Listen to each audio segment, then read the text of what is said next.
कृष्णा।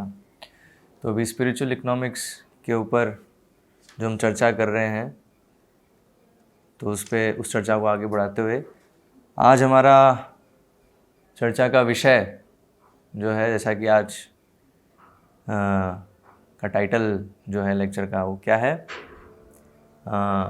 धोखेबाजों की पाप में अनर्थ व्यवस्था। तो हमने पूर्व कक्षाओं में ये चीज़ देखी, स्पिरिचुअल इकोनॉमिक्स के हमने बेसिक्स डिस्कस किए कि सबसे पहले सबसे मूल्यवान वस्तु क्या है, वो है आत्मा। और आत्मा मूल्यवान क्यों है? क्योंकि वो परमात्मा का अंश है, भगवान का अंश, और भगवान सबसे मूल्यवान है। और हमने देखा कि भगवान हर चीज़ के स्रोत हैं, इस पूरे ब्रह्मांड में जो कुछ है वो उनसे उद्गम है, और सारे जो भी जीव हैं वो उनकी संतान हैं। तो परम पिता होने के नाते उन्होंने हर एक संतान के लिए जो उसकी आवश्यकता है वो भरपूर मात्रा में दी है। तो इसलिए कोई भी कमी नहीं है। तो हमने पिछली कक्षा में ये चीज़ देखी कि कैसे जो साधारण जो एकेडमिक्स में जो इकोनॉमिक्स में जो पढ़ाया जाता है, एकेडमिकल इकोनॉमिक्स जो है उसमें जो पढ़ाया जाता है वो क्या है कि स्केर्सिटी ऑफ रिसोर्सेज, कि रिसोर्सेज जो हैं स्केर्स हैं। लेकिन ये हमने देखा कि एक्चुअल में रिसोर्सेज स्केर्स नहीं है, कमी नहीं है किसी भी चीज़ की, क्योंकि भगवान ने जो भी हमारी आवश्यकताएं हैं भरपूर मात्रा में दी हैं। और कैसे कमी होती है वो भी हमने देखा। एक्चुअली वो कमी करी जाती है कृत्रिम रूप से। तो वास्तव में तो कोई कमी नहीं है, भगवान ने हर चीज़ जो है भरपूर मात्रा में दे रखी है। और हमने ये भी देखा कि होता क्या है कि जब भी इकोनॉमिक डेवलपमेंट की बात होती है तो दरअसल वो क्या है, वो जो चोर हैं वो और चोरी करने के लिए और हड़पने के लिए ऐसी चीज़ों की बात करते हैं। तो जब बहुत सारे चोर इकट्ठा होते हैं तो फिर ऐसा समाज है तो उसमें फिर कमी, भुखमरी, गरीबी, ये सारी चीज़ें देखने को मिलती है। क्योंकि एक जो पर्टिकुलर वर्ग है जो सक्षम है, उसमें अधिक शक्ति है, तो वो बाकी जीवों से उसकी सारी संपत्ति हड़प लेता है। हाँ, और इसको इकोनॉमिकल टर्म में इनइक्वालिटी भी बोलते हैं, इनकम इनइक्वालिटी, कि कुछ लोगों के पास, कुछ गिने चुने लोगों के पास विश्व की अधिक संपत्ति कुछ ही लोगों के पास है। 1% बताया, 1% लोग जो हैं उनके पास 90% से ऊपर जो है विश्व की प्रॉपर्टी उनके पास है। बाकी जो 99% लोग हैं उनके पास 10% भी 10% से भी कम प्रॉपर्टी उनके पास है। तो इस तरह से जो है कृत्रिम रूप से कमी क्रिएट करी जाती है। और क्या होता है, पाप कार्य होते हैं, और पाप कार्य के कारण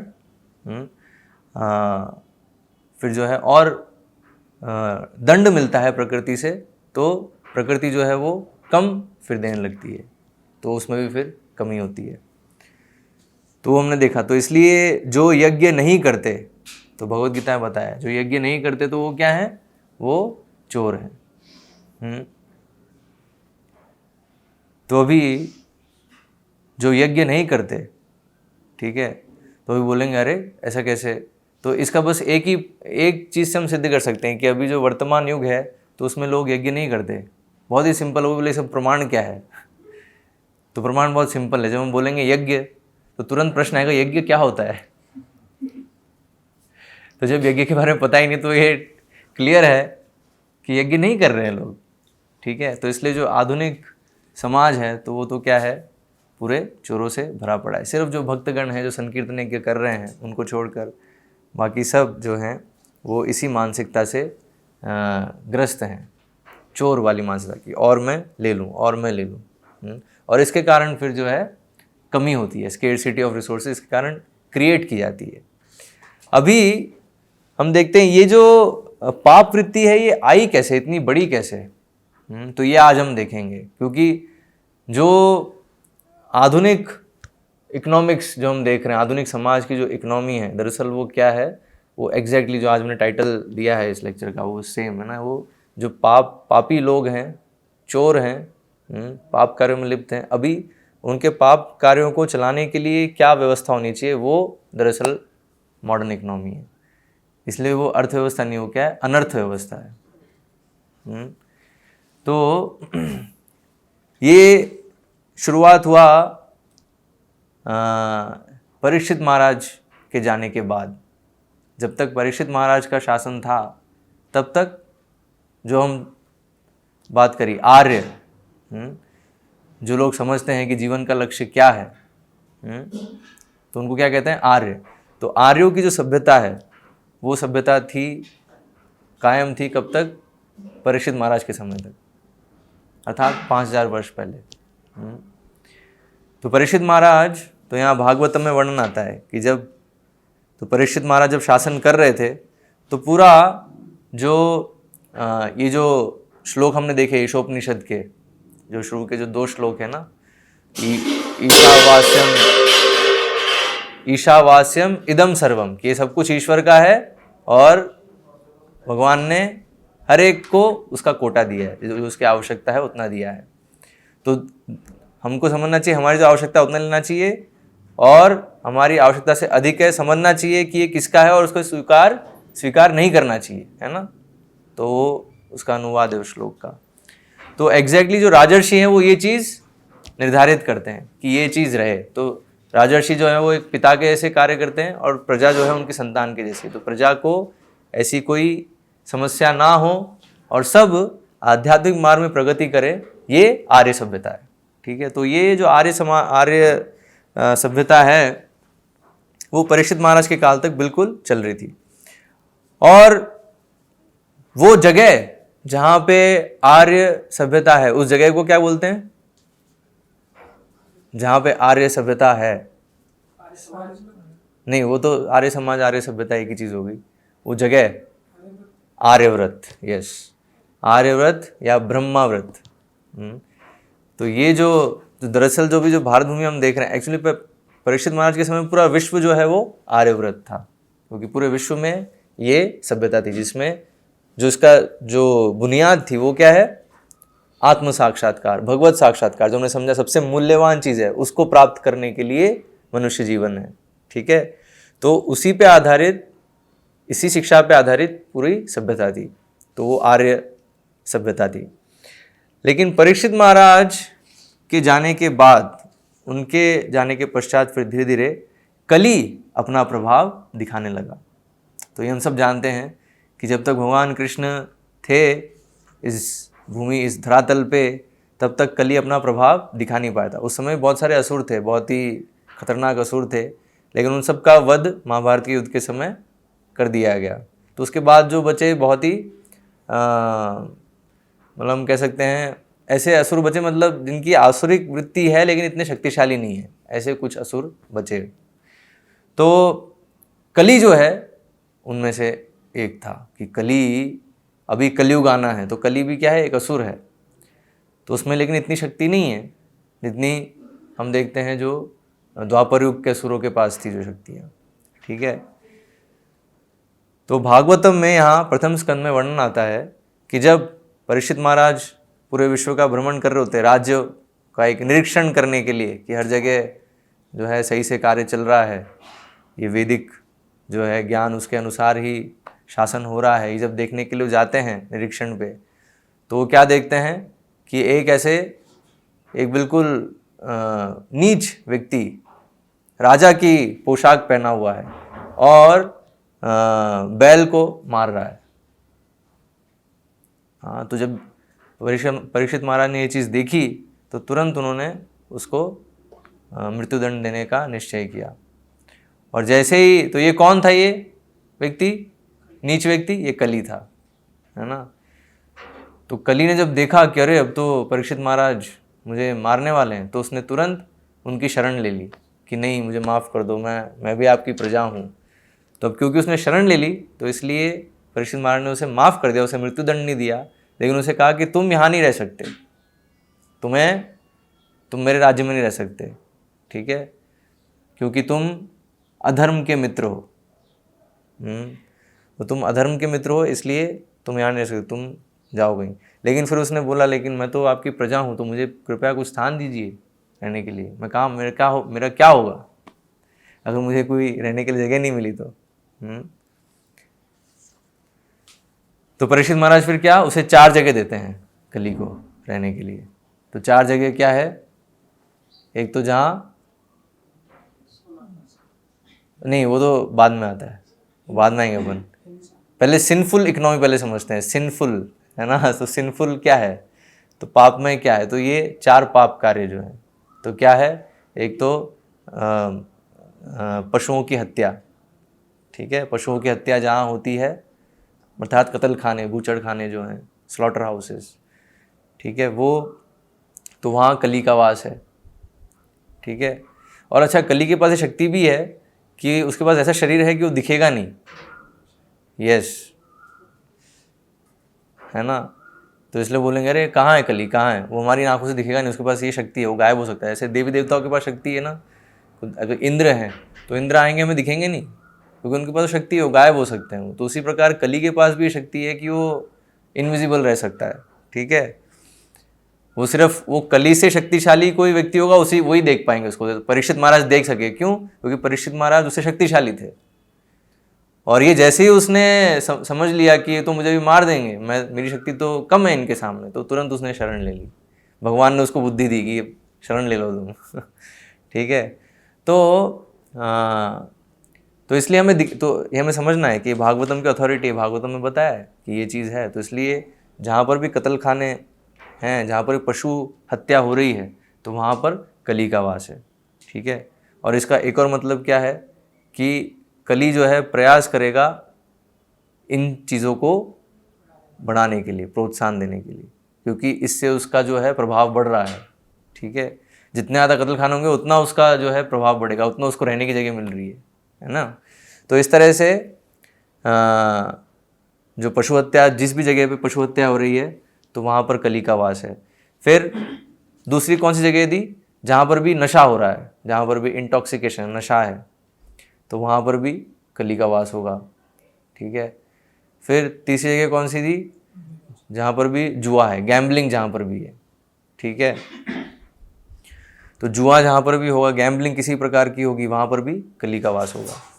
फिर चौथी चीज़ कौन सी दी, व्यभिचार, जहाँ पर भी स्त्री पुरुष संग हो रहा है अवैध तरीके से, वहाँ भी कली का वास होगा, ठीक है। तो अभी कली ये 4 चीज़ों को बढ़ाने की कोशिश करता है, क्योंकि जैसे जैसे 4 चीज़ें बढ़ती हैं वैसे वैसे उसका प्रभाव बढ़ता है, उसका प्रभुत्व बढ़ता है। लेकिन जब परीक्षित महाराज ने ये 4 चीज़ें कही कि ठीक है तुम इन 4 जगहों पे रह सकते हो, तो फिर कली ने फिर क्या कहा कि लेकिन ये तो ऐसी जगह तो है ही नहीं आपके राज्य में, तो अभी कहाँ रहूँगा मैं, हैं, कोई आप प्रैक्टिकल चीज़ बताइए, प्रैक्टिकल जगह दीजिए कहीं रहने के लिए। ये तो 4, क्योंकि परीक्षित महाराज का जब राज्य था तो आर्यव्रत जो जगह है जहाँ पे आर्य रहते हैं, तो आर्यों के समाज में कभी भी ये 4 चीज़ें हो ही नहीं सकती, ठीक है।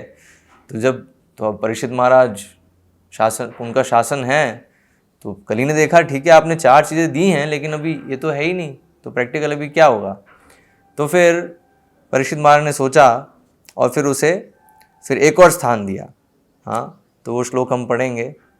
तो परीक्षित महाराज ने उसको एक और स्थान दिया। क्या दिया, पुनश्च याचमानाय जात रूप मदात प्रभु ततो नृतम मदम कामम रजो वैरम च पंचमम।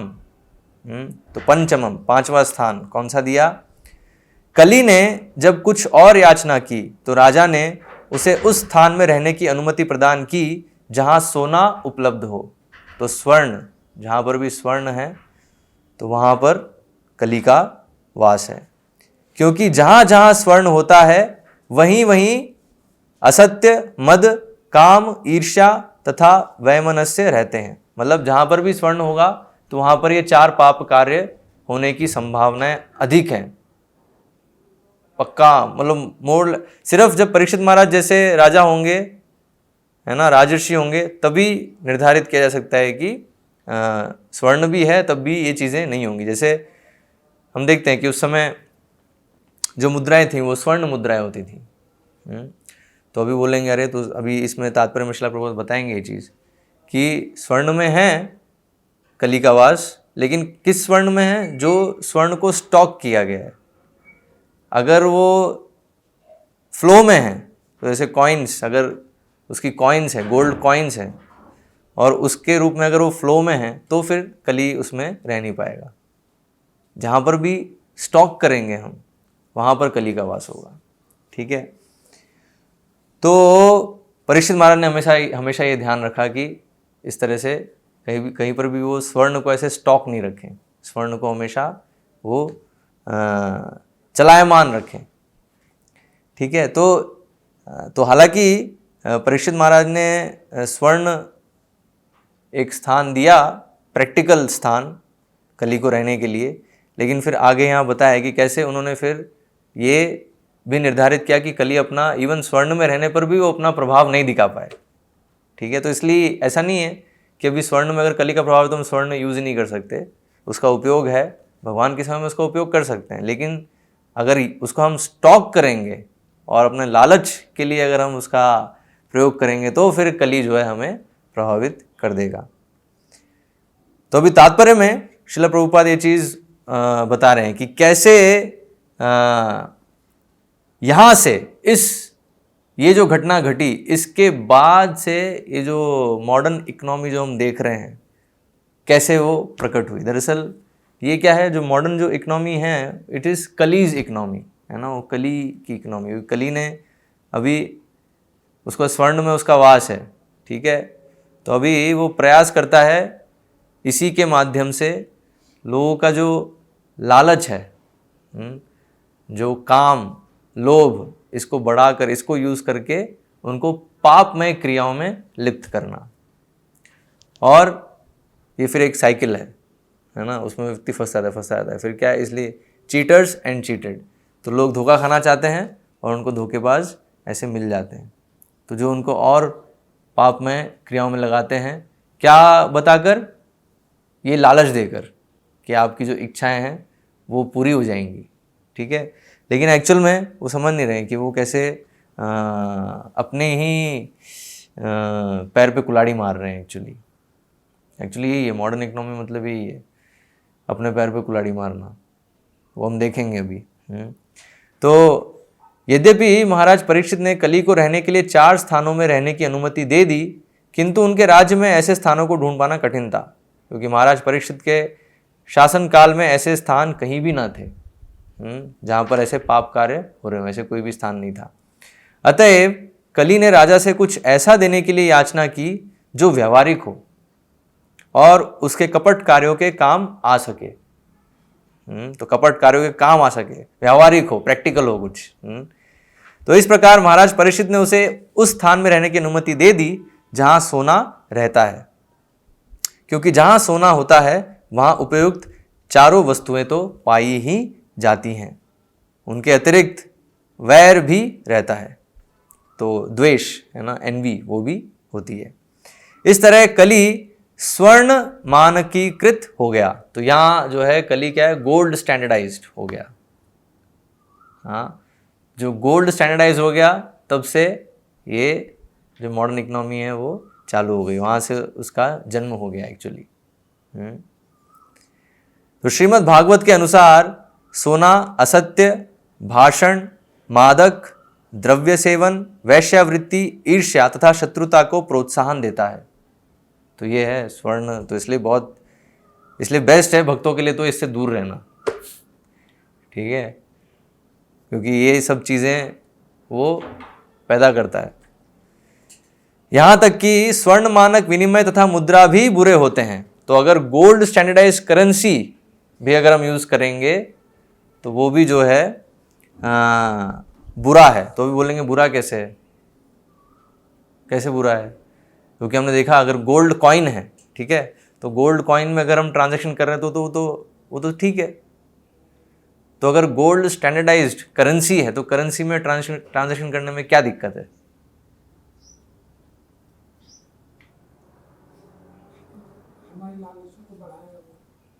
लालच को बढ़ाएगा, लेकिन गोल्ड कॉइन रखेंगे तो भी लालच बढ़ेगा ना। स्वर्ण स्वर्ण भी तो लालच बढ़ा रहा है। स्टॉक में नहीं रखेंगे तो ऐसे करेंसी को भी स्टॉक में नहीं रखेंगे।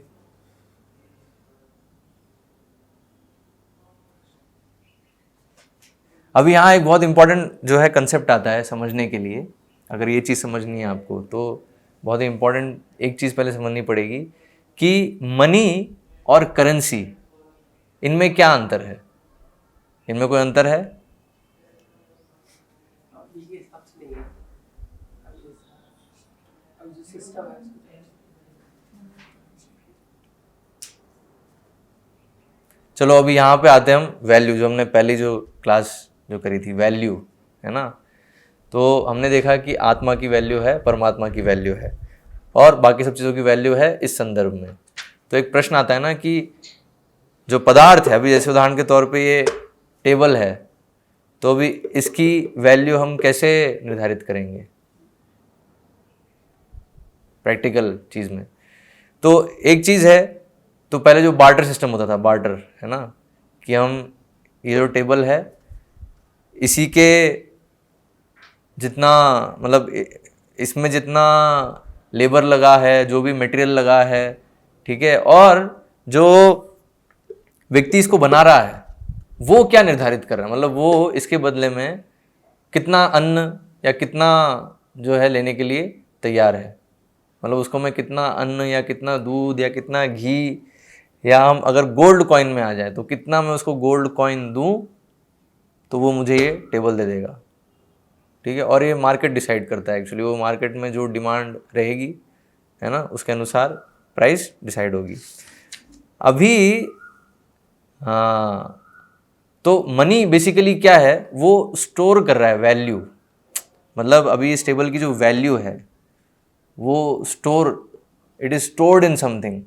तो वो गोल्ड कॉइन हो सकता है, वो कुछ अमाउंट ऑफ ग्रेन्स हो सकता है, ठीक है, या कोई भी सब्सटेंशियल चीज़ जो उपयोगी हो व्यक्ति के लिए, ठीक है। तो बेसिकली क्या है मनी, मनी का मतलब क्या है, वो वैल्यू स्टोर कर रहा है, ठीक है। अभी बेस्ट, अब मनी बहुत सारी चीज़ हो सकती है, जैसे हमने देखा स्टोर ऑफ ग्रेन्स, ग्रेन्स हो सकता है बार्टर सिस्टम के अंदर, ग्रेन्स और, लेकिन उसमें क्या है, अभी मान लो आपको कुछ चीज़ लेनी तो 10 किलो का जो ग्रेन्स है वो लेके चल रहे हो आप हमेशा, तो सब वो प्रैक्टिकल नहीं है नहीं ट्रांजैक्शन के लिए। तो आपको अगर मतलब सच में अगर ट्रांजैक्शन करना है अच्छे से प्रैक्टिकल तरीके से, तो उसके लिए कोई ऐसी चीज़ होनी चाहिए जो वैल्यू को स्टोर भी करे, हमेशा करे, स्टेबल रहे। ऐसे नहीं कि आज उसकी वैल्यू इतनी है कल को उसकी वैल्यू गिर जाए, उसकी वैल्यू हमेशा रहे और वैल्यू को एक्चुअल में स्टोर करके रखे, वो कभी उसकी कीमत कम नहीं हो सकती, ठीक है। स्टेबिलिटी, उसे बोलते हैं स्टेबिलिटी रहे उसमें, और स्टोर करके रखे, और ट्रांजेक्शन के लिए बहुत हल्का हो, है ना, इतना भारी भरकम नहीं हो, हल्का हो, है ना। तो वो क्या है, वो परफेक्ट मनी है। तो अभी जो गोल्ड कॉइन है, गोल्ड कॉइन हो गए, सिल्वर कॉइन्स हो गए, वो परफेक्ट हैं इसके लिए, क्योंकि वो गोल्ड की एक स्पेशलिटी है कि उसकी वैल्यू हमेशा रहती है ना, क्योंकि वो प्रीशियस मेटल जो भी है तो उनकी वैल्यू हमेशा है, ठीक है। तो अभी it is a best means to store a value. लेकिन करेंसी क्या है आपकी, करेंसी जो है वो वैल्यू को स्टोर नहीं कर रही है, क्योंकि आज आप देखो, आज आप जितने रुपए में 1 किलो राइस आप ले पा रहे हो, ठीक है, अगर आप थोड़ा पहले जाओगे तो उतने ही रुपए में आप 10 किलो राइस ले सकते थे, लेकिन आज 1 किलो ही ले पा रहे हो। तो क्या हुआ ये, तो क्या जो जो राइस की जो वैल्यू थी वो कम हो गई? राइस तो वही उतना ही उपयोगी जितना पहले था और अभी भी है, अभी भी उतना ही उपयोगी है, लेकिन क्या हुआ, अभी आपकी जो परचेसिंग जो करेंसी है उसकी परचेस करने की क्षमता कम कैसे हो गई? क्योंकि वो वैल्यू स्टोर नहीं कर रहा है। तो मेन डिफरेंस क्या है करेंसी और मनी में, कि मनी जो है एक्चुअली वो वैल्यू को स्टोर करता है, जो भी कमोडिटी उसकी जो एक्चुअल वैल्यू है वो स्टोर करता है और वो स्टेबल है, लेकिन करेंसी वैल्यू स्टोर नहीं कर रहा है और स्टेबल नहीं है, इसलिए आप देखोगे ना कम कम ज़्यादा होता रहता है। हाँ, तो कारण क्या है, वो स्टेबल नहीं, वो वैल्यू को स्टोर नहीं कर रहा है एक्चुअली। और ऐसा क्यों होता है? एक्चुअल में जब करेंसी जब आई तो पेपर मनी जो है, पेपर मनी जब आया तो क्या बोला गया कि ये अगर मैं आपको $10 दे रहा हूँ, ठीक है, $10 का पेपर है, पेपर मनी है, तो अभी इतने ये ना गोल्ड से बैक्ड अप है, मतलब गोल्ड स्टैंडर्डाइज्ड, मतलब इतने ही अमाउंट का गोल्ड जो है, अगर आप बैंक में जाओगे और टेलर से अगर बोलोगे कि मुझे इतने अमाउंट का गोल्ड चाहिए, तो उसका कर्तव्य है वो आपको देगा। ये कब था? जब चालू किया था जब, ठीक है। लेकिन फिर समय के साथ फिर क्या हुआ, अभी वो नोट जो है अधिक से अधिक छापने लगे, मतलब जितना गोल्ड रिजर्व है उसके साथ वो बैक्ड अप नहीं है, ठीक है। तो होता क्या है, जब करेंसी आप लाते हो तो फिर ये स्थिति हो जाती है कि जितना गोल्ड रिजर्व है उससे अधिक आप छाप रहे हो, ठीक है। तो फिर क्या होता है, फिर ये कारण है महंगाई बढ़ने का एक्चुअली, ठीक है। जो चीज़ पहले जितने रुपए में आपको मिल रही थी, जितने डॉलर में मिल रही थी, अभी वही चीज़ आपको ज़्यादा डॉलर उस पर खर्च करने पड़ेंगे उसी चीज़ को लेने के लिए। तो कारण क्या है, इसे कहते हैं इन्फ्लेशन, है ना। इन्फ्लेशन जो है इकोनॉमी में जो इन्फ्लेशन होता है उसका कारण क्या है, क्योंकि ये जो नोट हैं उसको छापे जा रहे हैं, जबकि वो गोल्ड से बैक्ड अप नहीं है उतना। तो ये होता है, जैसे ही गोल्ड स्टैंडर्डाइज्ड करेंसी होती है तो तुरंत एक सिचुएशन क्रिएट हो जाती है, इसमें बहुत आसानी से आपको चीट किया जा सकता है। आप बताओ, आपको कैसे पता, ठीक है, आप बोल रहे हैं कि ये गोल्ड से बैक्ड अप है, शुरुआत में तो बोला, लेकिन अभी तो पता है, अभी तो क्लियर है कि आप अभी बैंक में जाओगे और बोलोगे मुझे इतना इसका गोल्ड चाहिए, तो नहीं मिलेगा। अभी बाय लॉ नहीं, आप नहीं क्लेम कर सकते। और ये कब हुआ? ये 1971 में। 1971 में जो अमेरिका का जो प्रेसिडेंट था उस समय, निक्सन, तो उसने डिक्लेयर कर लिया कि अभी हम डॉलर को गोल्ड स्टैंडर्ड से हटा रहे हैं, मतलब अभी। और उस समय जब डिक्लेयर किया तो कुछ बोला कि कुछ समय, क्योंकि अभी इमरजेंसी, अभी ये इन्फ्लेशन हो रहा है ना, महंगाई बढ़ रही है, तो इसलिए अभी हम क्या कर रहे हैं, कुछ समय के लिए जो ये अधिकार था लोगों का कि वो बैंक में जाकर जितना भी डॉलर है उतने अमाउंट का गोल्ड मांग सकते थे, तो अभी नहीं मांग सकते आप, ठीक है। अभी गोल्ड स्टैंडर्ड जो है उससे हम उसको अलग कर रहे हैं। तो 1971 में जो है डॉलर अलग हो गया गोल्ड स्टैंडर्ड से, ठीक है, मतलब गोल्ड स्टैंडर्ड से बैक्ड अप नहीं है। अभी विश्व की जितनी भी करेंसियां हैं वो सब डॉलर के बेसिस पे हैं, ठीक है। तो आप सोच लो, अगर डॉलर गोल्ड स्टैंडर्डाइज नहीं है तो बाकी करेंसीज की फिर क्या स्थिति है? तो बाकी भी जो करेंसी है उनकी भी यही स्थिति है कि वो गोल्ड से बैक्ड अप नहीं है और प्रिंट करे जा रहे हैं, ठीक है। तो अभी जब प्रिंट करे जा रहे हैं तो फिर उससे क्या है, स्थिति और खराब होती जा रही है। तो यहाँ प्रभुपाद वही चीज़ बता रहे हैं। तो बैड मनी, तो ये इकोनॉमिक्स का एक दूसरा नियम है। क्या है नियम? Bad money drives away good money. Bad money drives away good money. तो बोलोगे बैड मनी क्या है और गुड मनी क्या है? तो बैड मनी है ये जो नोट छापे जा रहे हैं, मतलब वो जो नोट है जिसमें ये आपको बुला रहा है कि हाँ इसकी वैल्यू है, लेकिन एक्चुअल में उसकी वैल्यू नहीं है, वो स्टोर नहीं कर रहा है वैल्यू को, ठीक है। तो क्या हो रहा है, वो बैड मनी, मतलब वो एक्चुअल रियल मनी नहीं है, वो रियली वो वैल्यू को स्टोर नहीं कर रहा है, ठीक है। इसलिए अपन देखते हैं ना, जब भी डिप्रेशन आता है, जैसे इतिहास में बहुत बार डिप्रेशन हुए, तो डिप्रेशन में क्या होता है, लोगों के पास बहुत सारे नोट होते हैं लेकिन उससे वो कुछ खरीद नहीं सकते, वो नोट उसकी कुछ वैल्यू नहीं रहती, क्योंकि करेंसी की एक्चुअल में वो करेंसी जो है वो स्टोर नहीं कर रहा है। क्यों? क्योंकि उसमें ऐसे एक्स्ट्रा प्रिंट करने की संभावना है, और जो कि हो रहा है अभी। They are printing more and more notes.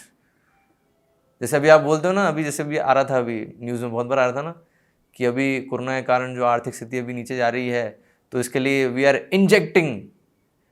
Injecting lakhs of rupees in the economic system मतलब इकोनॉमी में हम इंजेक्ट कर रहे हैं, तो ये क्या है, इंजेक्ट क्या कर रहे हो?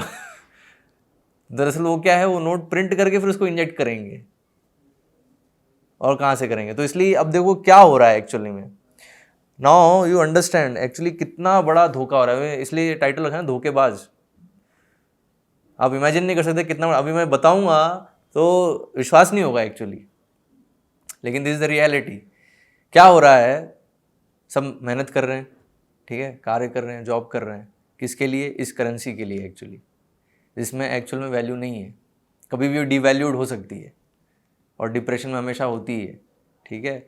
और ये जो है इन्फ्लेशन, जो महंगाई बढ़ रही है, ये एक्चुअली दिखा रहा है, इंडिकेट कर रहा है, होता है ना एक कोई क्राइसिस आने से पहले इंडिकेशन आता है नहीं तो एक क्राइसिस की अभी ये जो करेंसी है इसकी वैल्यू ज़ीरो होने वाली है, उसका इंडिकेशन कब आता है? जब उसकी परचेसिंग कैपेसिटी कम होती जाती है, ठीक है। मतलब अभी आपको पहले जो आप 1 किलो राइस खरीदते थे जितने रुपए में, ठीक है, अभी उतने रुपए में आपको 10 ग्राम भी नहीं मिल रहा है, ठीक है, वैसी स्थिति हो जाएगी। तो दैट इज शोइंग कि अभी इसकी जो है ये डीवैल्यू होने वाली है अभी, ठीक है।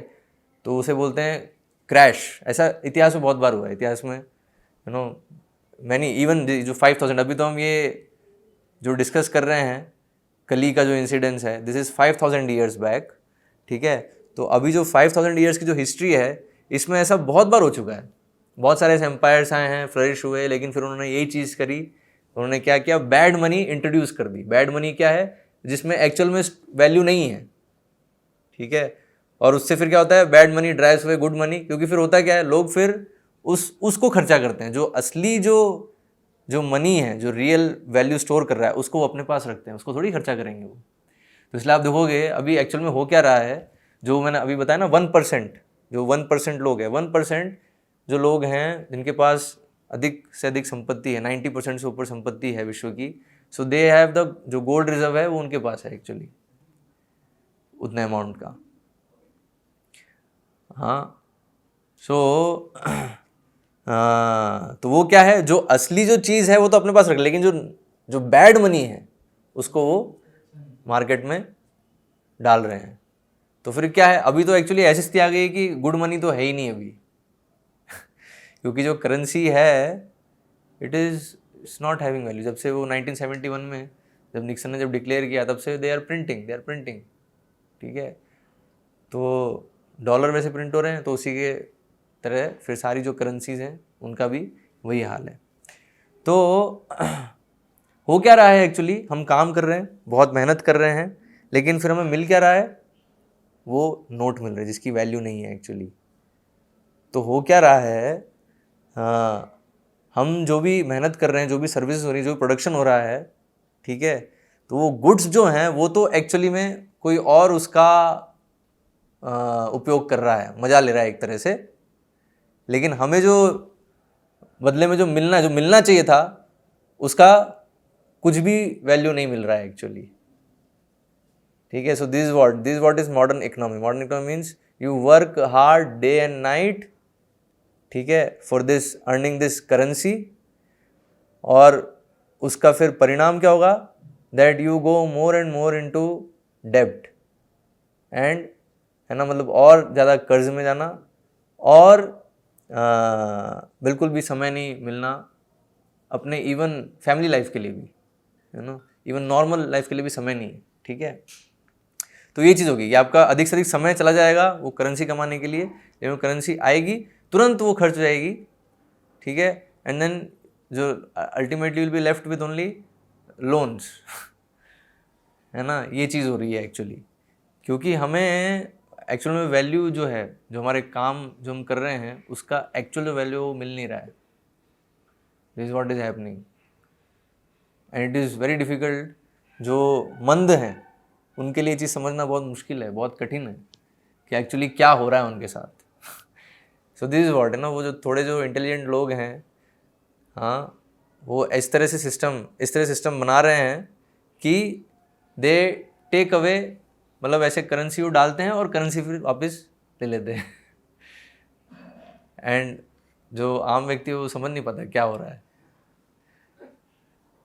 और अभी हम इसको आगे की क्लास में और अच्छे से समझेंगे कि कैसे होता है actually. But this one thing you know that कि जैसे ही करेंसी अगर गोल्ड स्टैंडर्डाइज हो रही है तो वो भी ठीक नहीं। जैसे यहाँ प्रभुपाद लिख रहे हैं, स्वर्ण मानक मुद्रा भी असत्य पर आधारित है क्योंकि मुद्रा सुरक्षित सोने के समकक्ष नहीं होती, क्योंकि इक्विवेलेंट वैल्यू नहीं ना। अभी हम पेपर है और गोल्ड है, उसका वैल्यू इक्विवेलेंट नहीं है ना। वो तो आपने बस एक बना दिया, एक आपने लॉ बना दिया कि हाँ इक्वल है, लेकिन एक्चुअल में इक्वल थोड़ी है।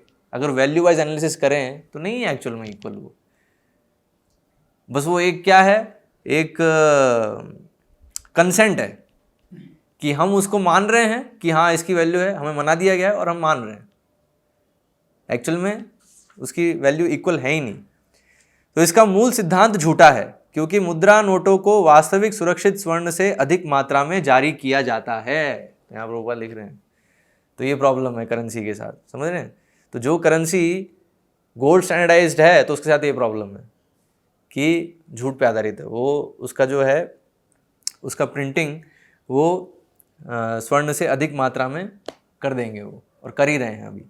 ठीक है। तो अधिकारियों की इस कृत्रिम मुद्रास्फीति से राज्य की अर्थव्यवस्था का दुरुपयोग होता है। अच्छा, अभी इन्होंने हिंदी में तो बहुत ही इसको इस तरह से लिखा है। प्रभुपाद लिखते हैं this causes the prostitution of state economy.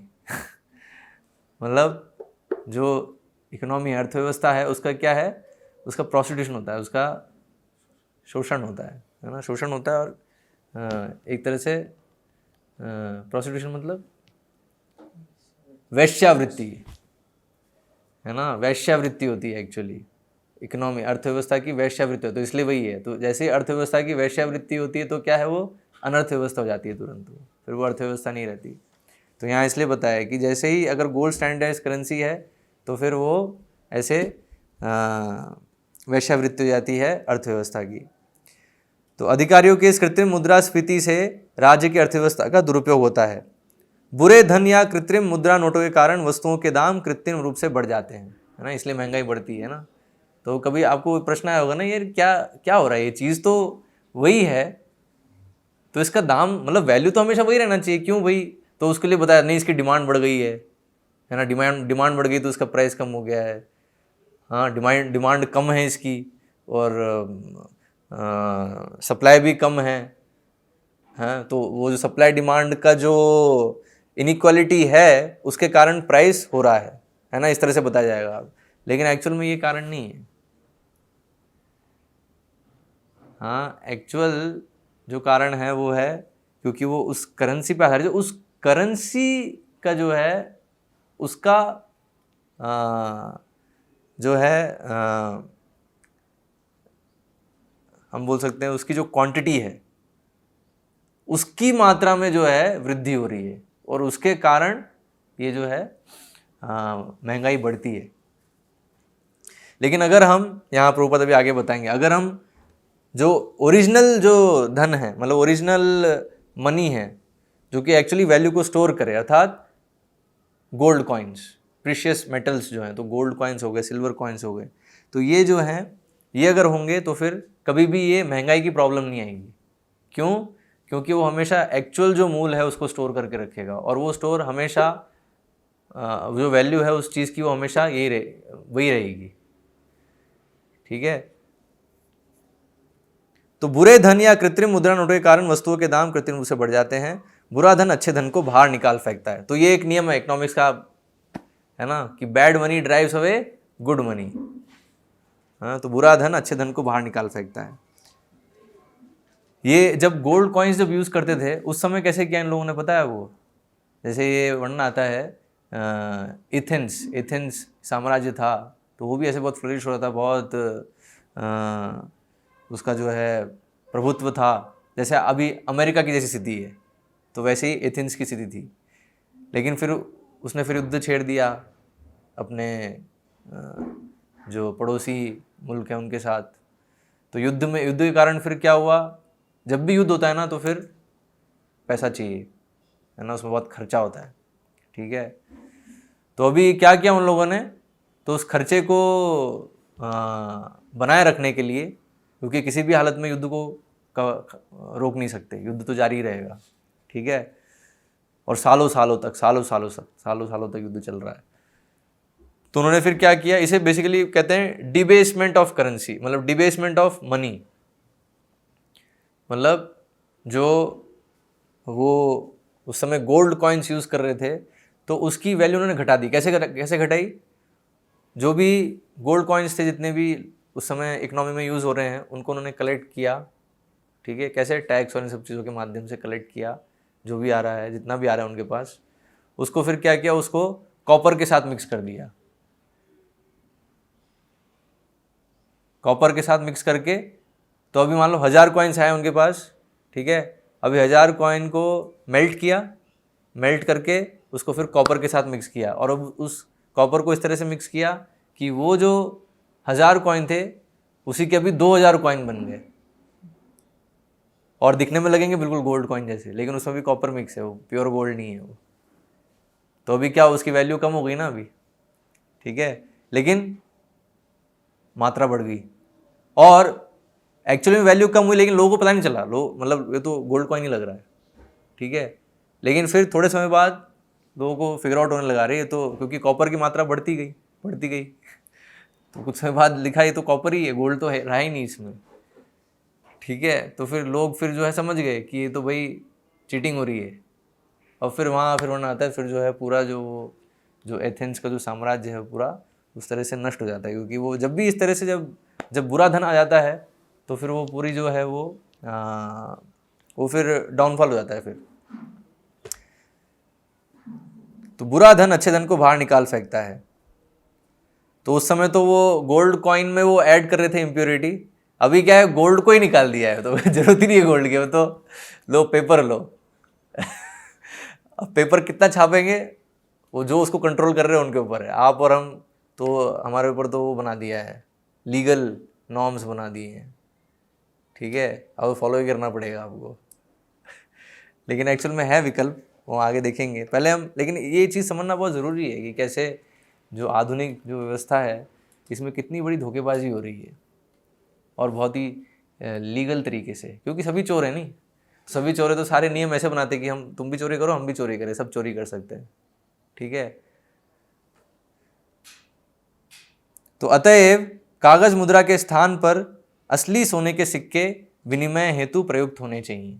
तो प्रभुपाद यहाँ भी सॉल्यूशन दे रहे हैं। तो सॉल्यूशन क्या है, एक्चुअल में असली जो है सोने के सिक्के उपयुक्त होने, यूज़ होने चाहिए, ये जो पेपर नोट की जगह, क्योंकि जब ये करेंसी आती है तो तुरंत फिर धोखाधड़ी चालू हो जाती है। इट्स अ टूल, जो चोरों, हमने पिछले क्लास में डिस्कस किया ना, इकोनॉमिक थीव्स, चोर हैं, तो चोरों का सबसे पावरफुल टूल क्या है, ये करेंसी के माध्यम से वो बहुत आसानी से चीटिंग करते हैं। इससे सोने का दुरुपयोग बंद हो जाएगा। तो ये है। तो अभी बताओ सोने का क्या हो रहा है अभी, तो वो रिजर्व में रखा हो, तो कली बढ़िया वहाँ मजे कर रहा है। जहाँ रिजर्व में रखा है ना, वो यही चाहता है कि सोना तो जो है वो रिजर्व में रहे और ये पेपर मनी चले, क्योंकि अगर सोना अगर यूज़ होने लगेगा कॉइन्स के रूप में तो फिर कली जो है फिर वास नहीं कर पाएगा, कली फिर जो है वो उसके लिए दिक्कत हो जाएगी। तो इसलिए उसने ये जो है, तो इस तरह की इकोनॉमी देखो कैसे, तो परीक्षित महाराज के जाने के बाद धीरे धीरे कैसे कली अपना प्रभाव लाया, और कैसे इस तरह की इकोनॉमी लिया है कि जिसमें सोने का उपयोग ही नहीं हो सकता। तो ये जो है, इसलिए हिस्ट्री को समझना बहुत ज़रूरी है हमारे लिए कि कैसे हिस्टोरिकली ये चीज़ हो रही है, कली कैसे आया और कैसे अपना प्रभाव वो बढ़ा रहा है। पहले उसने 4 जो पाप कार्य हैं वो पहले उसने बढ़ाए, ठीक है। और एक्चुअली पहले तो उसको ये स्थान मिला सोने का, और इसके माध्यम से उसने फिर वो पाप कार्य बढ़ाए, और पाप कार्यों के कारण तो जैसे जैसे ये जो पाप कार्य होते हैं वैसे स्थान बढ़ते गए। हाँ, और ये भी फिर जो है जो स्वर्ण, मतलब ये इकोनॉमी है ना, जो लालच है, लालच के लिए जो कार्य करना है ना, वो भी जो वृत्ति है लोगों की बढ़ती गई। तो ये सब चीज़ें क्या हैं, ये सब चीज़ें कली को शक्ति देती हैं, है ना। तो इसलिए वो वैसी व्यवस्था करता है। तो आधुनिक जो मॉडर्न इकोनॉमी है बेसिकली वो कैसे कली के द्वारा बनाई है, ताकि उसको शक्ति मिलती रहे। और जो मनुष्य समाज है वो तो हमेशा पिसता रहे एक्चुअली। तो इसलिए हम देखेंगे अभी लोग जो हैं वो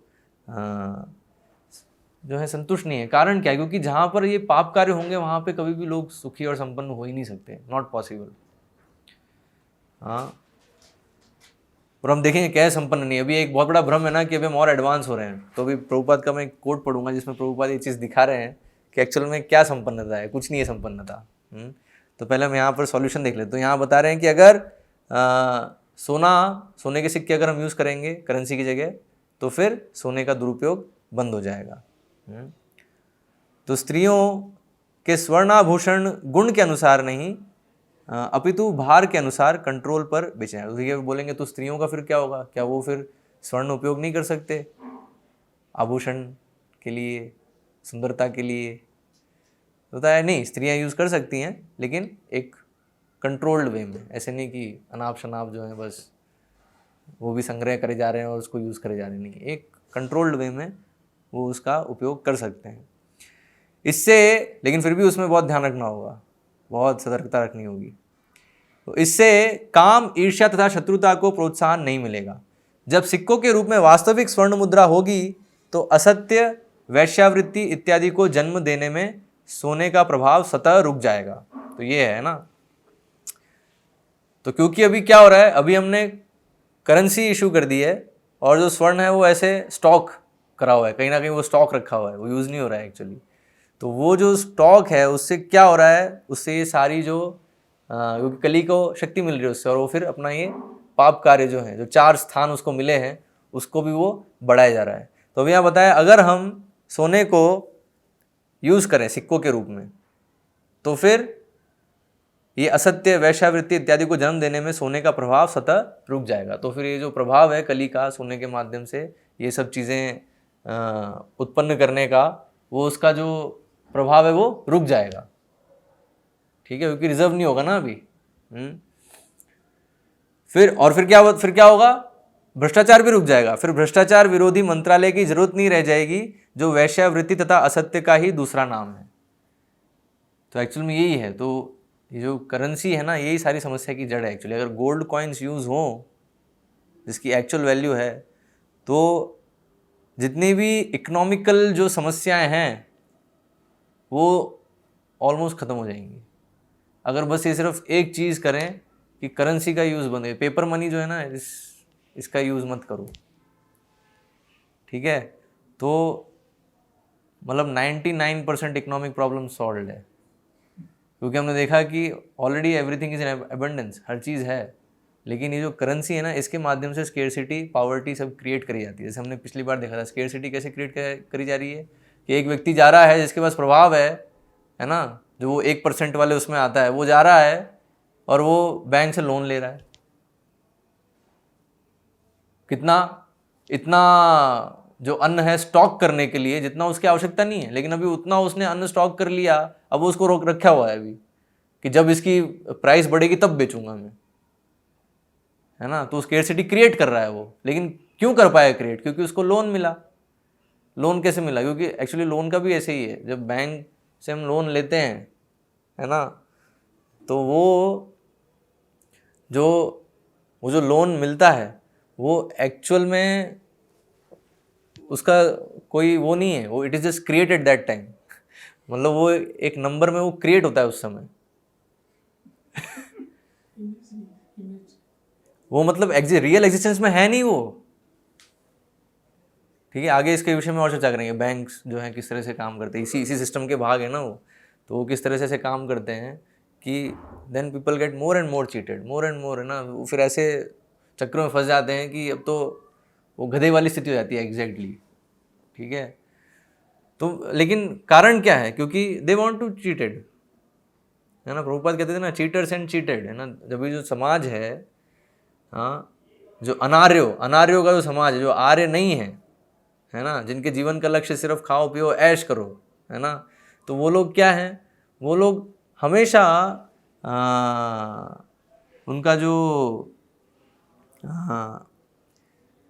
उनका जो जीवन है वो इस तरह से रहेगा जिसमें वो बहुत ही कष्टमय जीवन रहेगा उनका, पाप में जीवन होगा, अनर्थों को कल्टीवेट करेंगे, राइट।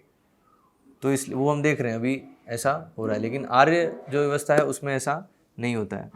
तो अभी जो ये जो मॉडर्न इकोनॉमिक सिस्टम है, तो उसमें जो एक प्रोपोगेंडा है कि क्या हम तो एडवांस कर रहे हैं, इकोनॉमिक डेवलपमेंट हो रहा है, ठीक है। लेकिन अभी हम प्रभुपाद एक कोट पढ़ेंगे, इसमें प्रभुपाद कह रहे हैं कि क्या इकोनॉमिक डेवलपमेंट है। हाँ, सो प्रभुपाद कह रहे हैं in the name of civilisation. हाँ, तो सिविलाइजेशन के नाम पे, हाँ, सभ्यता के नाम पे, people have created so many unnecessary things called अनर्थास, है ना। तो इतनी सारी अननेसेसरी चीज़ें बना दी हैं, जिसको हम अनर्थ कहते हैं। अनवांटेड, अनर्थ मतलब जो इसका वैल्यू नहीं है, मूल्य नहीं है, अनवांटेड है, उसको अगर छोड़ दोगे तो कुछ हमारा नुकसान नहीं होने वाला है, ठीक है। तो फॉर एग्जाम्पल, तो उदाहरण देने Prabhupada, thousands of years ago in the Vedic age when there was no so called advancement. तो अभी वैदिक एज की बात कर रहे हैं प्रभुपाद। वैदिक एज मतलब वो समय जो अभी हम परीक्षित महाराज के समय की बात कर रहे हैं, परीक्षित महाराज के समय और उससे पहले का समय। तो people used to eat from utensils made of silver और गोल्ड। तो लोग जो हैं उस समय वो सोने की या चांदी की थाली में वो खाते थे। और ये एक्चुअल में वर्णन है, जब ब्रिटिशर्स आए इंडिया में तो उन्होंने ये चीज़ देखी उस समय, इसलिए तो अट्रैक्ट हुए नहीं कि हाँ वो देखे उन्होंने, यार यहाँ पे सब जो हैं वो सोने का इतना यूज़ कर रहे हैं, कितना एबंडेंस में है, इवन सोना जो रेयर है, लेकिन वो यहाँ आए तो देखा यहाँ कितना उपयोग कर रहे हैं लोग। हाँ, तो ये प्रभुपाद बता रहे हैं कि एक्चुअल में उस समय ये स्थिति थी कि लोग सोने की और चांदी थाली में खाते थे। लेकिन अभी क्या है, now people are using plastic, और अभी क्या है, प्लास्टिक यूज कर रहे हैं। और फिर भी वो बहुत ही गर्व के साथ कह रहे हैं, they are still proud of their advance civilisation. फिर भी वो गर्व के साथ कह रहे हैं कि देखो हम कितने एडवांस्ड हैं। ये एडवांसमेंट है, आगे आप सोने और चांदी की थाली से प्लास्टिक की थाली में आ गए आप। हाँ, actually plastic utensils are unnecessary. तो प्रभुपाद बता रहे हैं एक्चुअली प्लास्टिक यूटेंसिल जो है उसका कोई वैल्यू नहीं है, वो अनावश्यक है, कोई मतलब नहीं है। तो यहाँ प्रभुपाद अभी इंडिया का वर्णन कर रहे हैं। 200 years ago in India there was no industry, ठीक है। तो अभी जैसे हम इंडस्ट्री देख रहे हैं, ये सब भी सोच रहे हैं ना, इंडस्ट्री होगी तो जो है हमारी इकोनॉमी चलेगी और जो है प्रगति होगी, संपन्नता आएगी। लेकिन आप प्रभुपाद अभी बता रहे हैं कि 200 साल पहले कोई इंडस्ट्री नहीं थी भारत में, ठीक है, लेकिन लोग जो हैं बहुत खुश थे, पीपल वर सो हैप्पी। तो अभी हैप्पीनेस का जो है प्रभुपाद यहाँ वर्णन कर रहे हैं। क्या होता था उस समय, they did not have to travel 200 miles और 500 miles away from home to earn their livelihood. मतलब ऐसी स्थिति नहीं थी कि उनको 200 मील 500 मील दूर जाना पड़ रहा है घर से, किस लिए, अपने आजीविका कमाने के लिए। अपनी आजीविका के लिए उनको 200-500 मील ट्रेवल करना पड़ रहा है। तो ऐसी स्थिति नहीं थी भारत में, जो कि अभी हम देख रहे हैं। अभी ये स्थिति है, हम देखते हैं नहीं, पुणे से लोग ट्रेवल करते हैं मुंबई, पुणे से मुंबई है 4 घंटे का रास्ता है ट्रेन में। तो उतना वो ट्रैवलिंग करते हैं इसके लिए, अपनी आजीविका के लिए। तो मतलब 8 घंटा ट्रैवलिंग, कैन यू इमेजिन। तो ये उस समय नहीं था भारत में, 200 साल पहले की बात कर रहे हैं, मतलब ब्रिटिशर्स के आने से पहले की बात कर रहे हैं। In Europe and America, I have seen that some people are daily flying by airplane to the place where they earn their livelihood. तो आप सोचो, यहाँ तो इंडिया में तो अभी ट्रेन देख रहे हो आप, लेकिन अमेरिका में प्रभुपाद जो देख रहे हैं वो बता रहे हैं क्या, कि लोग एयरप्लेन में फ्लाई करते हैं। क्योंकि एक्चुअल में ये है, वहाँ पे जो एयरप्लेन की जो टिकट है, एयर टिकट है, उसका फेयर उतना है जितना यहाँ ट्रेन का है। इसलिए लोग वहाँ ज़्यादा एरोप्लेन में ज़्यादा ट्रैवल करते हैं, ट्रेन वहाँ कम यूज़ होती है, क्योंकि फेयर वैसा है, उसका उपयोग उतना है, वही ना, डिमांड ज़्यादा है तो सप्लाई भी उतनी मात्रा में, तो उसका प्राइस जो है वो कम है कंपेयर टू इंडिया में जो उसके फेयर है। तो यहाँ प्रभुपाद बता रहे हैं, लेकिन वही है, तो मतलब कितने दूर हैं, एरोप्लेन में जा रहे हैं, मतलब दूर है बहुत एक्चुअली। तो इसलिए प्रभुपाद कह रहे हैं 200 मील 500 मील, तो वहाँ जा रहे हैं वो आजीविका के लिए, घर से ऑफिस जा रहे हैं इतने दूर एरोप्लेन में। From Toronto they are flying to Montreal almost 500 miles. तो प्रभु बता रहे टोरंटो से मॉन्ट्रियल जा रहे हैं, जो कि 500 लगभग 500 मील है। Nearly everyone has to travel at least 50 miles. और देख रहे हैं कि ऑलमोस्ट सबको जो है कम से कम 50 मील से ऊपर तो जाना ही पड़ता है अपने आजीविका के लिए। ये स्थिति है अभी। In New York many people come from a distant place on Long Island, cross the river and then take a bus to reach their place of employment. All this travel is simply unnecessary. तो प्रभुपाद कह रहे हैं कि ये सब जो travelling है अपनी आजीविका के लिए, ये क्या है? अननेसेसरी है। दरअसल अननेसेसरी मतलब इसकी कोई आवश्यकता नहीं है, अनावश्यक है ये। अब यहाँ प्रभुपाद चाणक्य पंडित को कोट कर रहे हैं कि चाणक्य पंडित ये चीज़ कहते हैं, क्या कहते हैं? ये प्रश्न है कौन सुखी है? मतलब एक भौतिक रूप से अगर अपन देखें, भौतिक दृष्टिकोण से, यहाँ आध्यात्मिक की बात नहीं हो रही है, भौतिक की बात हो रही है कि भौतिक दृष्टिकोण से कौन सुखी है। ठीक है, तो चाणक्य पंडित कह रहे हैं कौन है? The man who does not work away from home. तो वो व्यक्ति जो उसको घर से दूर नहीं जाना पड़ता है काम करने के लिए, अपनी आजीविका के लिए, अर्थात लोकली, जो उसका घर जहाँ है लोकली उसको जो आजीविका का मिल रहा है साधन, उससे उसकी आजीविका हो रही है। ठीक है, तो ऐसा व्यक्ति जिसको घर से दूर नहीं जाना पड़ता है, and who is not a debtor, और वो जिसके ऊपर कर्ज नहीं है। ठीक है, ही इज हैप्पी। तो ये दो चीज़ें हैं तो वो खुश है, क्योंकि अगर ये इनमें से कोई एक भी चीज़ होगी ना, तुरंत उसके दिमाग में इतनी सारी टेंशन होंगी, इतना प्रेशर होगा। सुख अशांतस्य कुतो सुखम, है ना, अशांत है तो सुख कहाँ से होगा? लेकिन ये दो चीज़ें होंगी ना तो अशांत रहेगा मन हमेशा। तो very simple. Yet now we see that practically everyone works away from home and everyone is a great debtor. हम देखते हैं कि अभी क्या है कि सब घर से बाहर कोसों मील दूर वो काम कर रहे हैं और बहुत ज़्यादा लोन में है, सभी कर्ज में है। हम देखते हैं एक्चुअली में, अगर मान लो आपको कर्ज नहीं है तो भी आप कर्ज में हो। अब बोलो अरे ऐसे कैसे? क्योंकि आपने वो सरकार बनाई, वो सरकार कर्ज में है ना। जो डेमोक्रेसी है, government by the people, for the people, with the people, people's government. ठीक है, लेकिन वो गवर्नमेंट ही पूरे कर्ज में है। अब ऐसे हम देखेंगे जो अमेरिकन गवर्नमेंट है उसके ऊपर ट्रिलियंस डॉलर का कर्ज है। ऐसे ही इंडियन गवर्नमेंट का आप देख लो तो बिलियन डॉलर का कर्ज है। तो इस तरह से हर एक नागरिक पर डिवाइड कर लो, डिवाइड बाय उतना कर्ज तो है ही आप पे, अगर आप बोलोगे नहीं मेरे ऊपर कोई कर्ज नहीं है। तो ये जो स्थिति है ऐसी है अभी। तो अभी यहाँ प्रभुपाद बता रहे हैं अभी कर्ज में कैसे आते हैं लोग, क्यों कर्जा लेते हैं। तो in America the banks canvas, है ना, तो बैंक जो है वो कैनवस करते हैं, प्रोपेगेंडा करते हैं। क्या? Borrow money from us, purchase a motor car, purchase a house, and as soon as you get your salary give it to us. ठीक है, तो वो कैनवस कर रहे हैं क्या कि आप जो है हमसे ले लो पैसे, है ना, मनी हमसे ले लो। मनी तो क्या है? करेंसी, करेंसी ले लो हमसे। ठीक है, करेंसी ले लो और उससे फिर आप मोटर कार लो, घर लो, है ना, अपनी सारी इच्छाएं डिज़ायर्स, अपनी सारी डिज़ायर्स पूरी करो आप, जो इंद्रिय भोग की जो डिज़ायर्स हैं। हाँ, और क्या है, बस आपकी जो सैलरी होगी वो हमें दे देना। यही होता है। अभी हम देखते हैं अधिकतर लोग जो सैलरी आती है, लेकिन अधिकतर उसका पार्ट जो है वो EMI में ही कट जाता है। तो ये क्या, जो बैंक्स जो कैनवस कर रहे हैं उससे ये चीज़ हो रही है। और they offer take this bank card, और फिर और एडवांस फिर क्या है, तो कार्ड ले लो आप, क्रेडिट कार्ड जो है ना, कार्ड ले लो आप। और प्रभुपाद कह रहे हैं it should be known as bankrupt card. तो जो कार्ड है credit card, it's a bankrupt card to bankrupt you.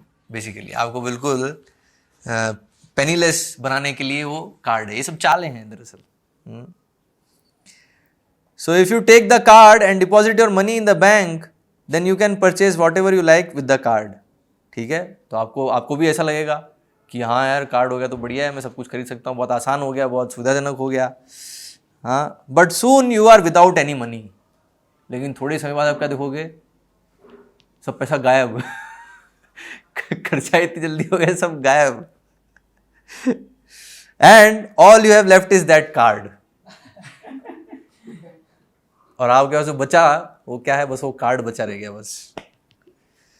So all these anarthas can immediately be finished if you take up the process of Krishna consciousness. तो ये basically हम प्रभुपाद बिल्कुल है ना दिखा रहे हैं, हाँ, प्रैक्टिकली बता रहे हैं कि कैसे माया कार्य करती है ना. So this is all cheating, तो you want to get cheated, हम धोखा खाना चाहते हैं, धोखेबाज मिल जाते हैं. तो माया, तो ये जो करेंसी है, इट्स सच अ, वो लोग बोलते हैं ना मोह माया है. कहीं जब कॉलेज में जब प्रचार करते तो कई लोग बोलते हैं नहीं, अरे ये तो साधु बन गए तो इसको तो पैसे कुछ लेना देना ही नहीं है. एक्चुअल में देखा जाए तो कोई भी थोड़ा बुद्धिमान व्यक्ति होगा ना, तो इसलिए जो एक्चुअल में जो रिच हैं, अभी मैं वो एक और चीज़ बता रहा हूँ जो डाइजेस्ट करना मुश्किल होगा, लेकिन ये फैक्ट है, क्योंकि जो ये चीज़ को समझते हैं, जो एक्चुअल में जो रिच हैं, धनी हैं, वो पैसों के लिए कार्य नहीं करते. वो ये करेंसी के लिए काम नहीं करते एक्चुअली, क्योंकि उनको पता है इट्स फेक. वो क्या करते हैं, वो ऐसा सिस्टम करते हैं कि वो और एसेट्स लेते जाते हैं, ठीक है, और उन एसेट्स को यूज़ करके ये जो करेंसी है इसका फ्लो बनाए रखते हैं, जो कैश फ्लो है, फ्लो बनाए रखते हैं वो, ठीक है. लेकिन उसका वो इसको कैश को जो है वो स्टॉक नहीं करते वो, क्योंकि वो जानते हैं वो एक्चुअल स्टॉक करेंगे गोल्ड को, जो एक्चुअल वैल्यू है, गोल्ड को, एसेट्स को, इन चीज़ों को वो जो है संग्रह करते हैं. ये पेपर मनी का नहीं. लेकिन जो अज्ञान, जो बिल्कुल जो मतलब चीटर्स एंड चीटेड हैं, अभी चीटर्स एंड चीटेड में जो चीटेड हैं वो क्या है, इस करेंसी के लिए काम करते हैं. और होता क्या है, वो और फिर जो है कर्ज में, और जो है कर्ज में डूबते जाते हैं और मेहनत करते जाते हैं. मेहनत का जो है परिणाम कुछ होता नहीं है, क्योंकि दे डोंट अंडरस्टैंड कि एक्चुअल में किस तरह से कार्य हो रहा है. तो ये सब हम चर्चा कर रहे हैं ताकि हम इस चीटिंग से अपने आप को बचा सकें. We should not be cheated by this, so इसलिए प्रभुपाद हमेशा कहे, तो प्रभुपाद जैसे यहाँ बता रहे हैं कि एक्चुअल जो है ट्रांजैक्शन वो गोल्ड कॉइन्स में होना चाहिए. और इसलिए प्रभुपाद की हमेशा एक, तो प्रभुपाद तो बोलोगे अच्छा तो फिर आप मत लो फिर नोट. कई लोग हमें कुछ चैलेंज करेंगे, अभी शायद हो सकता है प्रश्न करें, अरे इतना ही आप बोलो नोट के खिलाफ, तो नोट मत लो फिर. तो एक्चुअल में यस, हम नोट के लिए नहीं करते कार्य, है ना. वही जो धनी लोग जो पॉलिसी फॉलो कर रहे हैं, क्या है, उसका कैश का फ्लो बनाए रखो, उसको संग्रह नहीं, हम संग्रह नहीं कर रहे. We are not accumulating note, currency जो है उसका एक्यूमुलेशन नहीं कर रहे हैं. और ये प्रभुपाद की पॉलिसी थी कि जैसे ही आया उसको तुरंत खर्च करना है, स्टॉक नहीं करना है. और उसको करो पुस्तक में, तुरंत आया उसको पुस्तक प्रिंट करो. जैसे ही किसी ने अगर नोट दिए तो नोट यूज़ करके, नोट आ गए अपने पास, करेंसी आ गई, ठीक है, अभी उसका डॉलर्स का वैल्यू है, उतने ही डॉलर्स का भी बुक प्रिंट कर दो, पब्लिश करो उसको, और उसको डिस्ट्रीब्यूट करो. तो प्रभुपाद हमेशा इस चीज़ को, इस नीति को अपनाएं कि एक्चुअल में जो वैल्यूएबल चीज़ है, जिसमें एक्चुअल वैल्यू है, वो होनी चाहिए, है ना. तो अभी हमारा बताया, हमारा अगर लक्ष्य है सादा जीवन उच्च विचार, तो हमारे लिए एक्चुअल वैल्यूएबल क्या है, अन्न, है ना. अन्न, दूध, मतलब जो भी हमारी मूलभूत आवश्यकता है वो हमारे लिए एक्चुअल वैल्यूएबल है कि नहीं. तो वो जो है हमारे पास पर्याप्त मात्रा में होना चाहिए. नोट के लिए हम इट इज़ फुलिशनेस, मूर्खता है. वो जो चीटेड हैं they will work for currency, ठीक है. और जो चीटर्स हैं they encourage that you work for currency, है ना. ज़्यादा सारे डॉलर कमाओ, जितने डॉलर होंगे, मिलेनियर बिलेनियर, बट एक्चुअली उसका कोई मतलब नहीं है. वो मिलेनियर बिलेनियर वो बस एक फिगर है, वो एक बस इट्स अ कंसेप्ट. एक्चुअल में रिचनेस का जो मतलब है वो क्या है, that how much actual valuable things you have, how much actual जो एसेट्स है, गोल्ड कॉइन्स हो गए, प्रीशियस मेटल्स हो गए, ज्वेल्स हो गए, ग्रेन्स, ईटेबल्स जो हैं, तो मूलभूत आवश्यकता, और फिर जो प्रीशियस मेटल्स हो गए, ये कितने हैं आपके पास, that shows that one is rich. तो एक्चुअल वैदिक संस्कृति यही है. वैदिक संस्कृति में जो स्पिरिचुअल इकोनॉमिक्स है, तो अभी हम आएंगे उसमें रिचनेस और पॉवर्टी के कंसेप्ट पे, लेकिन आज हम यहाँ पे चर्चा समाप्त करेंगे। तो आई होप कि समझ में आया कि कैसे चीटिंग हो रही है कुछ हद तक। बहुत इतना आसान नहीं इसको समझना, I am trying to present it in simple way, लेकिन बहुत जटिल तरीके से इसको प्रस्तुत किया जाता है, वो लोगों को समझ में नहीं आ रहा ऐसा कैसे हो सकता है। बट दिस वे, इसलिए भागवतम के प्रमाण पे हम कह रहे हैं कि एक्चुअल में it is Kali, Kali is doing this, so he has to do this. अगर उसको अपना प्रभाव फैलाना है तो चीटिंग उसके लिए ज़रूरी है। और अगर हम चीट होना चाहते हैं तो फिर हम होते रहेंगे चीट। और एक्चुअल में इस चीज़ के ऊपर बहुत सारे लोगों ने बोला भी है, मैनी डॉक्यूमेंट्रीज ऑल्सो इस चीज़ पे, लेकिन वो इतना प्रचलित नहीं है क्योंकि बहुत ही कम लोग इसको समझ पाएंगे। अधिकतर लोग तो बस वो जो करेंसी है, हम नोट दिखने चाहिए बस, है ना, उसी में मोहित हो जाएंगे। They will not be able to understand the reality. Anyways, तो इसलिए तो आज हमने देखा कि कैसे जो अनार्यों का जो समाज है तो उसमें अनर्थ व्यवस्था होती है अनर्थों को पालने के लिए। तो अनर्थ जो पाप कार्य हैं, है ना, तो पशु हत्या, हाँ, नशा, जुआ, एक्चुअली बेसिकली स्टॉक मार्केट और ये सब क्या है, एक तरह का गैम्बलिंग ही तो है। शेयर मार्केट और ये सब है ना, कि हम दाव लगा रहे हैं एक तरह से, it's one kind of gambling. हाँ, तो वो उसी पे आधारित उसने जो है स्पेकुलेशन बेसिकली, है ना। गैम्बलिंग में क्या होता है, स्पेकुलेशन होता है नहीं। और ये सब क्या है, शेयर मार्केट और स्टॉक मार्केट, ये सब क्या है, स्पेकुलेशन है बेसिकली। वो प्रेडिक्ट कर रहा है कि अच्छा आगे ऐसा होगा तो मैं इतना इन्वेस्टमेंट करूँ ताकि मेरे को ज़्यादा प्रॉफिट मिल जाए। जो गैम्बलर है वो भी तो ये करता है कि नहीं।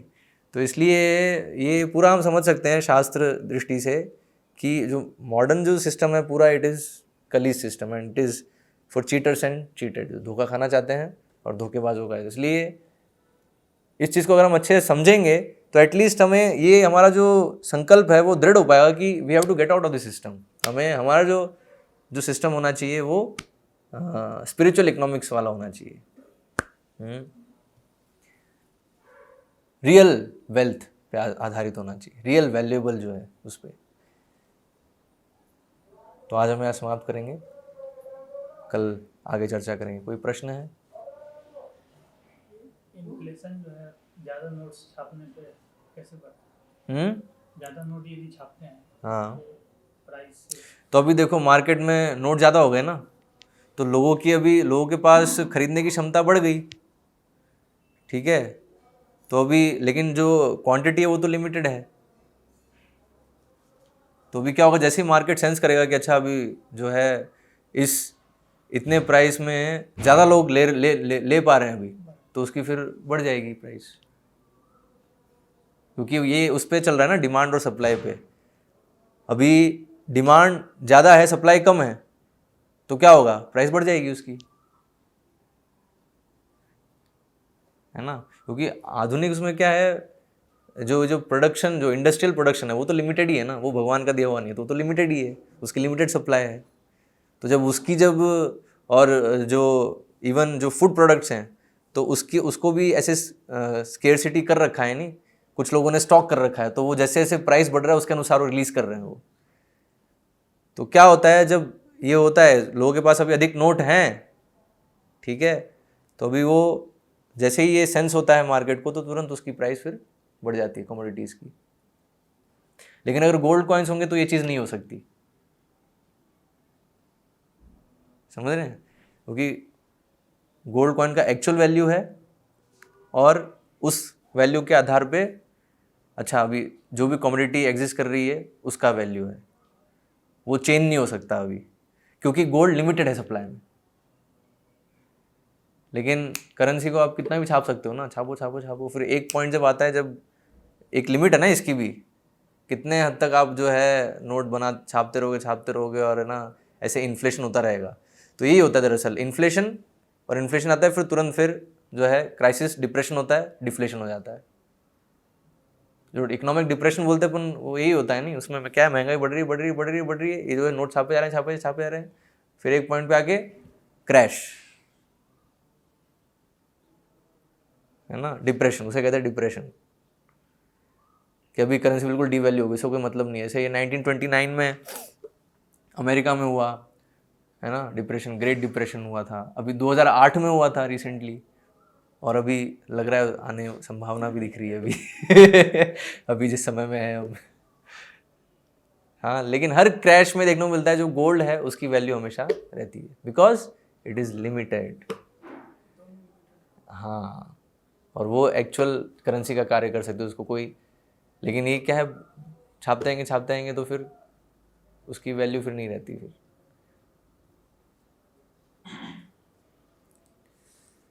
ओके, हरे कृष्णा। श्रीमद् भागवतम की जय, श्रील प्रभुपाद की जय।